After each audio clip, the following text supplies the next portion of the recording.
तुम्हारी आज एक शंका का समाधान करता हूँ। तुम कहते हो कि तुम मेरे दरबार तक नहीं आ पाते हो। तुम कहते हो कि तुम शिरडी तक नहीं आ पा रहे हो और इसका मतलब तुम सोच लेते हो कि शायद तुम्हारा बाबा तुमसे नाराज़ है। तो आज मैं तुम्हारी इस शंका का समाधान करता हूँ। मैं तुमसे नाराज़ नहीं हूँ और ना ही मैं तुमसे कभी नाराज़ हो सकता हूँ। और उसका कारण ये नहीं है कि तुम कुछ खास हो। तुम्हारे खास होने की कुछ वजह भी है। तुमने अपने आप को इतना समर्पित कर रखा है। तुमने अपने आप को मेरा इतना करीबी बना रखा है कि मैं चाहूँ भी तो तुमसे अलग नहीं हो सकता। और यही कारण है कि मैंने तुम्हें अपने खास जगह पर बिठाया हुआ है। दिल का एक खास कोना है जहाँ पर मैं तुम्हें स्थान देता हूँ। और एक चीज़ तुमसे कहता हूँ उसी शंका के बारे में कि तुम कहते हो कि तुम बाबा के दरबार में नहीं आ पा रहे हो। इसका मतलब कि बाबा तुमसे नाराज़ हैं।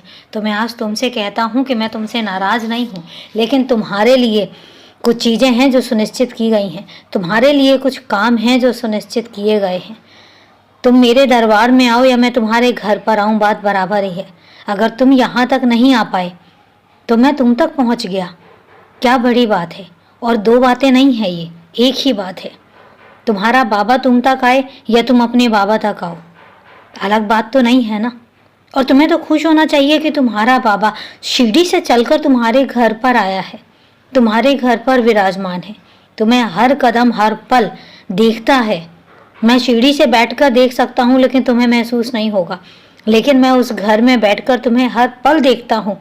जब तुम उस घर में नहीं होते हो तो मैं उस घर की रक्षा करता हूँ। मैं तुम्हारे साथ साथ होता हूँ, जहाँ तुम जाते हो मैं वहाँ भी तुम्हारे साथ होता हूँ। तुम खुद बताओ, क्या ये बड़ी बात नहीं है? बहुत बड़ी बात है तुम्हारे लिए। इसलिए ना तो दुख करो ना तकलीफ करो। जो लोग तुमसे कहते हैं कि तुम अभी तक बाबा के दरबार में क्यों नहीं गए, अफसोस मत करना। उनको बोल देना कि मेरे घर में तो बाबा आए हैं, मुझे जाने की ज़रूरत क्या है। और जब मैं बुलाऊंगा तो तुम्हें ऐसे बुलाऊंगा कि तुमसे अच्छे तरीके से मेरे दरबार में और कोई आया ही नहीं होगा। इसलिए अफसोस मत करो। हाँ, जो एक खास जगह है और ख़ास वजह है वो सुनो। तुम्हें मेरे दिए हुए कुछ ऐसे काम करने हैं। तुम्हें कुछ इतने बड़े बड़े काम मैंने सौंपे हुए हैं, उन काम को तुम्हें करना है। तुम्हारी जिम्मेदारियां कुछ और हैं शिरडी से पहले, तुम्हारे कर्तव्य कुछ और हैं शिरडी से पहले। इसलिए शिरडी आने से पहले तुम्हें वो मेरे काम करने हैं, उन कामों को निपटाना है।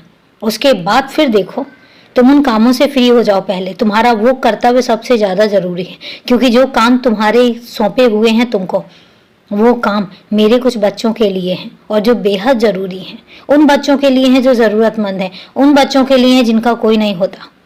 तुम समझ रहे होगे, तुम समझते भी हो। इसलिए अफसोस मत करो। जो काम दिए हुए हैं बस उनको करते चले जाओ। खुश रहो, हमेशा खुश रहो। मुझे तुम्हारी मुस्कुराहट ही चाहिए।